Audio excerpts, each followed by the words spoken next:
My best friend and partner for my entire adult life Yes. committed suicide. All right. Because? She spiraled out of control. Because? I think that's part of what I'm asking for your... Because she was never given the tools to understand how self-empowered she was. Do you understand? I tried to bridge that gap with her, and we made some friends who seemed to be synchronistically drawn to us at the time when we would need that kind of support. But it wasn't enough. It did not. Understand that when people are not raised understanding the tools, they also may not have the tool to understand the tools. In other words, they simply have created a reality where they make it incapable of learning the tools. That can be one of the things that they've learned. Right. Is you can't learn anything else. Yeah, that was, she was pretty stuck. All right. But you understand now she's not. She is a free spirit. And understands now the dynamics that happened in the life, and understands how to add that knowledge to her spiritual growth. Yes? You understand that she's okay now. I struggle with that. Why? What are your beliefs about the idea of transitioning into spirit? So people have told me different things. I've heard that such as people who commit suicide are stuck in a karmic loop where they have to resolve the thing that they refuse to acknowledge. Excuse me, you can't hear it, but I'm laughing. That is an idea that someone can choose to experience, but it's not an automatic thing. It's only based on whatever the strongest beliefs are of the person who made the transition.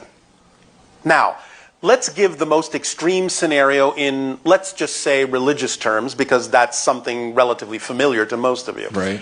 Many people feel that, all right, I've been a bad person, and when I die, I'm going to go to hell. Sure. Understand that in spirit, physical materiality, while it sort of can still be experienced in some way, is not really physical in the way you understand physicality. And time and space are much more flexible than what you experience in your physical life. Sure.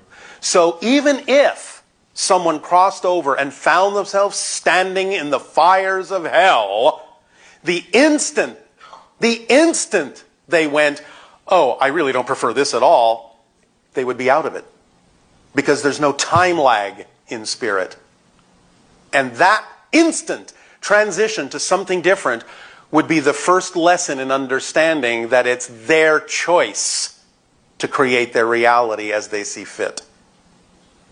So while your friend may have, at first, experienced a little bit of a jolt of whatever the belief systems were that made it seem to be the logical choice to take her life, the instant she realized that that was not necessarily something she preferred, she'll experience something completely different.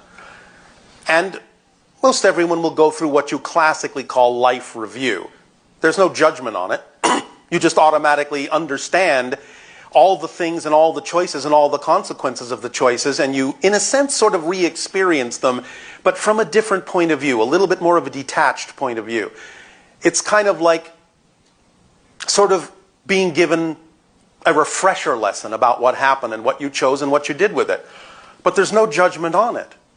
You will understand, all right, well, you know, I made some choices that weren't necessarily to my benefit in the way that they could have been, but I can still learn from that. And I can still grow from that. And therefore, it's okay. And when people get into spirit, one of the first things they experience is they really don't want any of you to worry that they're not okay. Because they are okay. They really are. You follow? I follow that she's okay. I don't feel okay. Well, I know. But that's only because of your definitions of what's going on. So the idea is to remove the limitations from your own definition so that you understand that sometimes the timing of one person who you are very close to going into spirit before you, no matter what the methodology they may have chosen, is an opportunity for you to stretch yourself to reconnect to them. So in other words, going into spirit is an invitation to you from her to reach for her. And that starts putting your attention more in the direction of the spiritual concepts that will actually assist you in life. Yeah, absolutely. That's why I'm here right now as well. Yes. So by allowing yourself to know that she is still in existence, closer than you think, many of you are really only separated from the spirit realm by just about this much frequency. And in fact, it's actually closer than that. Let me inform you of something. This is how it works. Understand that in a sense, I'm just going to use these terms to make it an easy illustration. In a sense, spirit is your natural state. Physical reality is just a projection of consciousness. You never actually leave spirit to become physical. Your spirit doesn't leave the spirit realm and go into a physical body. Right. You are still in spirit right now with her. You've never left. Neither of you ever left spirit. You are just still dreaming that you've left. She's woken up from that dream. But you're both there. So she is interacting with you on a whole other level of yourself that is already in spirit. The more you raise your frequency to become more your version of the you that is always in spirit, the more sensitive your physical senses will be to being capable of communicating with her in spirit, because you are already there with her and have never left. So you will start being able to see through the dream of physical reality, which is one of the reasons she left before you did. Because you had an agreement that she would help you learn how to be more of yourself. And this is one of the ways in which she's helping you do that, by reminding you through us that you are both in spirit right now, and that you're only dreaming that you're not, and only dreaming that you're separated, which you're not. Yeah, I have the intuition of that being true, and I feel that urge to reach to her. Then do so and see what synchronicity brings you that will hone your senses so that in time you will actually know that you are communicating, and you will not feel that there is really any kind of a disconnect. Did I attract this circumstance to myself? You both agreed to it. You both agreed that this is how it would work. That this is what you would need at this point in your life to elevate you to another level. We understand that from the physical human perspective, it can at first feel painful and that you can miss the person. We understand the concept of your grief, and we're not invalidating it at all. We're simply saying you can take that energy and understand that it is the energy you're feeling of them.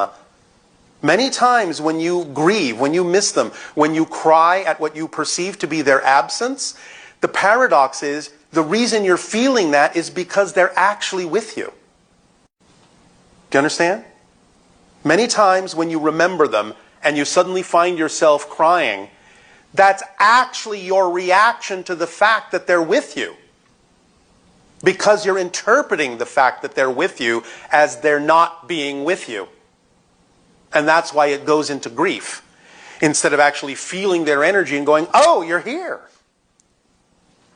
Do you understand? They are actually present with you when you're grieving. Right. That's what you're feeling, and that's why you grieve.